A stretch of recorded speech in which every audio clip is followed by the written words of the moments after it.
Hey, it's Jonathan Miller here. I can finally say this, let's go for a drive. It is the first week in April. It is 39 degrees. Where is spring? It has not come yet to the suburbs of Philadelphia. I am in the driver's seat of a 2015 BMW M3 6-speed manual. This car is a 3-liter inline 6 with a single twin-scroll turbo, making 425 horsepower and 406 pound-feet of torque. All right, let's take a ride. I am in my best friend's BMW M3. He said, hey, can you pick up my M3 and meet me at the body shop? He has a nice, some nice damage to his new Range Rover Sport Supercharged. It is aluminum, the panel that he damaged, so it has to go to a special body shop that can deal with welding aluminum. So it is going to Carrosserie in Wayne, Pennsylvania. They are the same body shop that painted a Koenigsegg in Carrosserie orange, and that same gentleman is getting his new Aston Martin Vulcan painted lunar red. Why is it called lunar? Because somehow they are putting dust from a moon rock in the car. Don't ask me how that happened, but that is going to be probably the most expensive paint job in the world.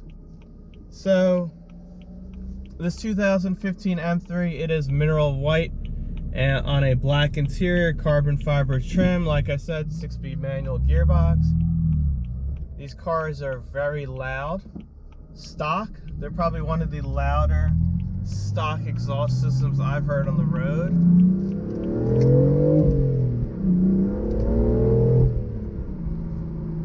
And they're pretty quick.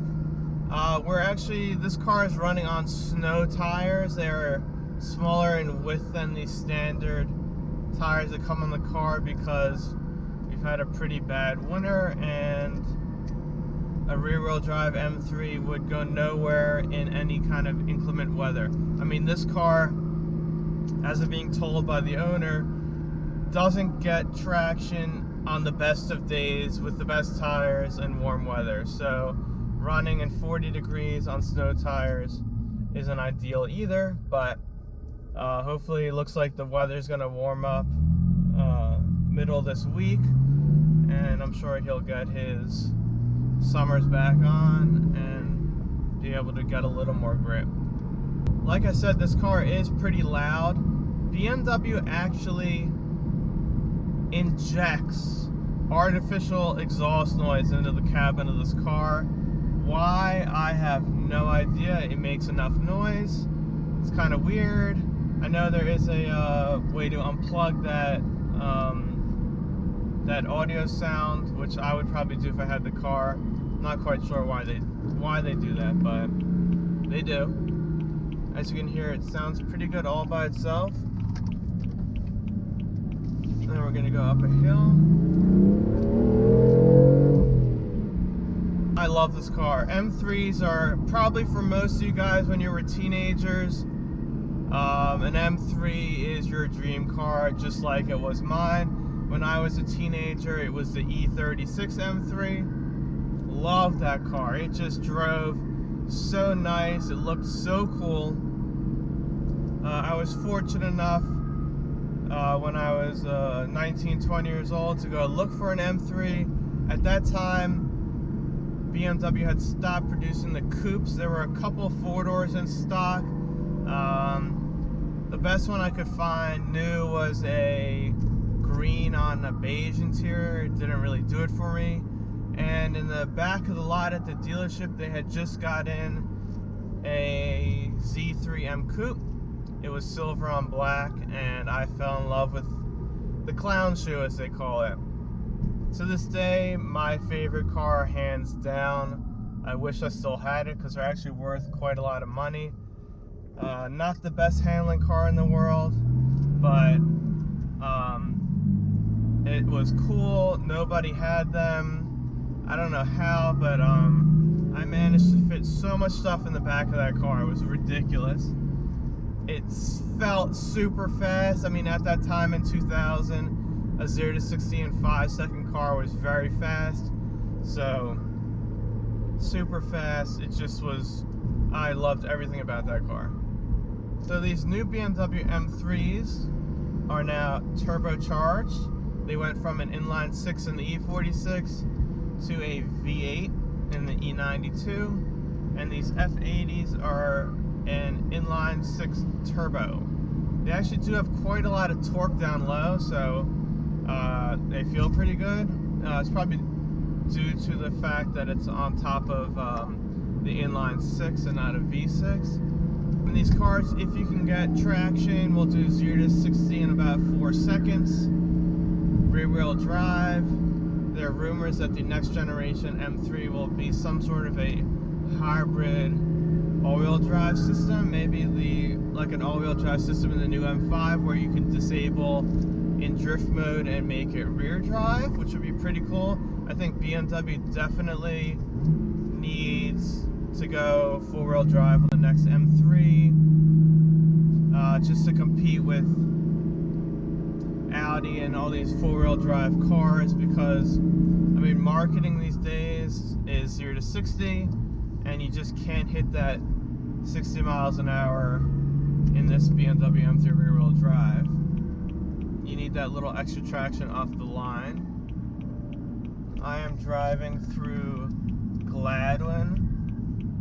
Has some of the best back roads in the Philadelphia area, not to mention the biggest houses. This is probably the wealthiest, one of the wealthiest neighborhoods in the United States. It's pretty fun. No, I don't live in Gladwin. I don't have a big fancy house. Maybe one day, if you guys watch my videos a lot, we'll get there, but not quite yet.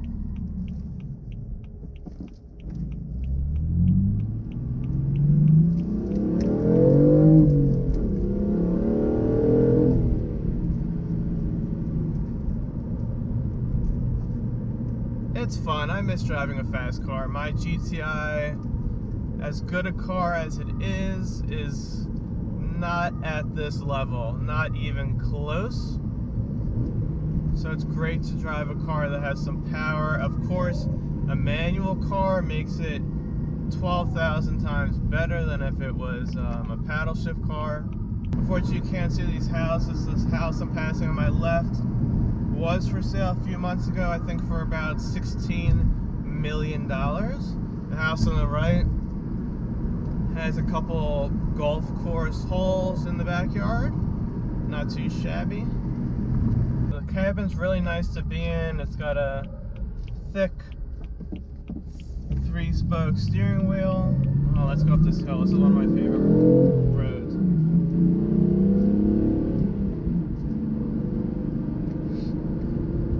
I don't know what my face looks like, but when I watch videos of guys pushing their cars, they make funny faces, so I don't know what my face looks like right now.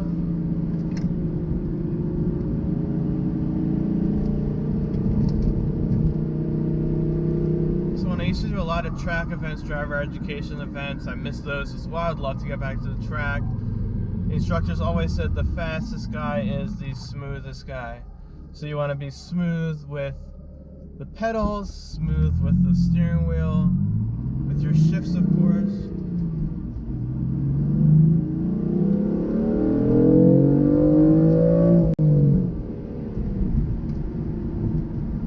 And I'm behind a Prius now. Favorite car in the world.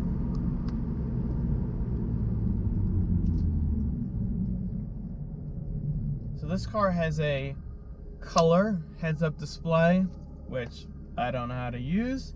Right now it's just giving me speed, but I do know that there's a mode where I think it will give you your gear, your tachometer, you can put your nav up there, your radio, your telephone. It's pretty neat. It's really clear. My brother had a 2003 Corvette C5Z06, which had a heads-up display in 2003. It was black and white or green or something. It wasn't color. well, green's a color, but you know what I mean. Monochromatic, and that heads-up display, you could basically look at everything. That car had all the sensors hooked up to the dash. I mean, you could pull up any temperature, pressure on that car that you wanted. It was amazing.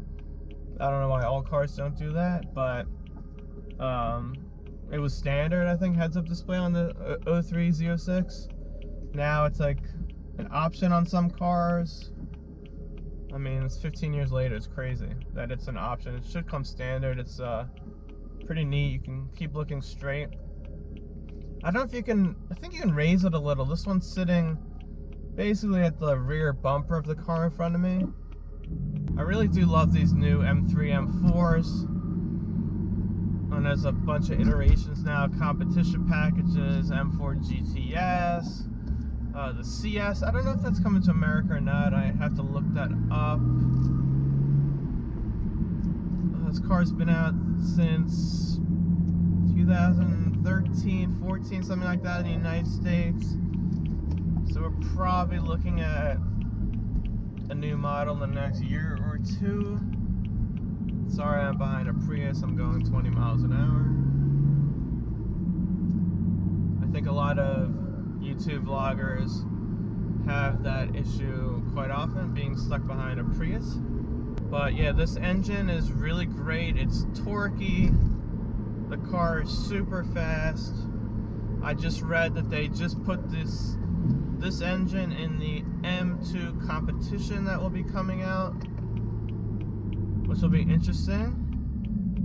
It's a little, about 10 horsepower less, but on a smaller car, so that could be a lot of fun. And I actually think this transmission in this car is the one that was from the old 1M, which that's a pretty neat car. I'd like to get my hands on one of those to drive. I saw one in South Africa once. It was orange, that like dark burnt orange.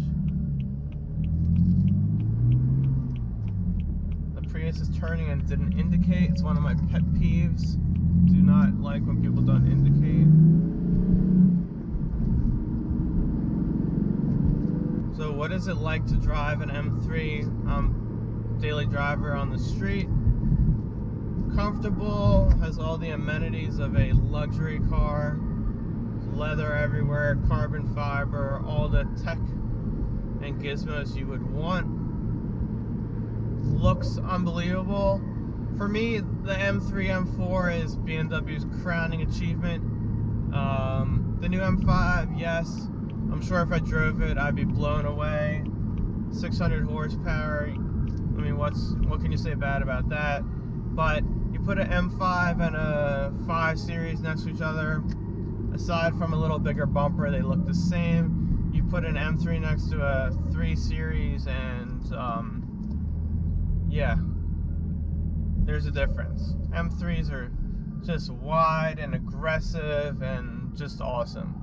This car has the carbon fiber roof, so you cannot open the roof. There's no moonroof or sunroof. And on this white car, the carbon fiber roof looks awesome.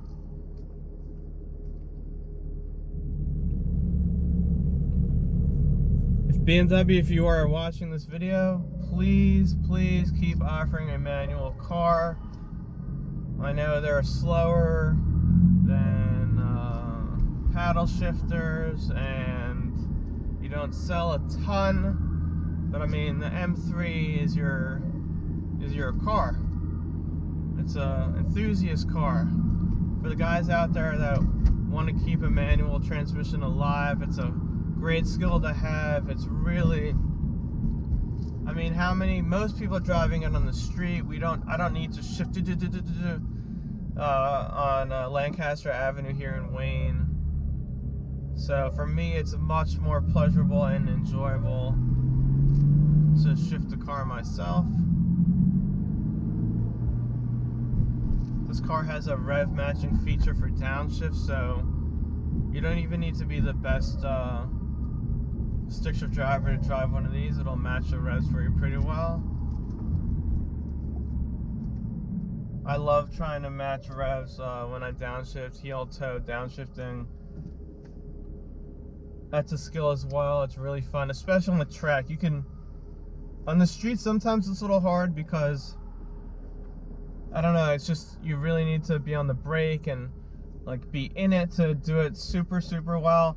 So on the track, it's just when you hit that, you're going down the straightaway and you're coming into that first turn, you're going 100 plus into like a 30-mile-an-hour turn, and you're on that brake and you're just heel toeing, getting the rev match is just perfect. It's such a good feeling. It puts such a smile on your face. So once again, my name is Jonathan Miller. This channel is It's Jonathan Miller. Please visit my website, it's jonathanmiller.com. You will find all the links to my various social media pages, Instagram, YouTube. I'm going to actually put a forum up on the website so you guys can talk to me on there, communicate with each other, post pictures. I think it'll be a pretty neat thing. I've had a few people ask me for that. So I will be doing that in the next couple of days. Please hit that subscribe button. Like the video, please comment. I definitely want to talk to you guys. Share it with your friends and family. I really appreciate the support. I love cars. I love driving. Love sports cars and most cars and technology with cars. So I really want to do this and bring you guys the best content out there. So appreciate it. Once again, Jonathan Miller signing out. So basically what I'm going to do when I look at cars and review cars is give them not a score, but the Gladiator thumbs up, thumbs down. So 2015 M3 gets a thumbs up for me. Hope you guys enjoyed. I know it was just a little driving video and me babbling, but hope you enjoyed. Share it. Take care. Enjoy your week. Have fun and be safe.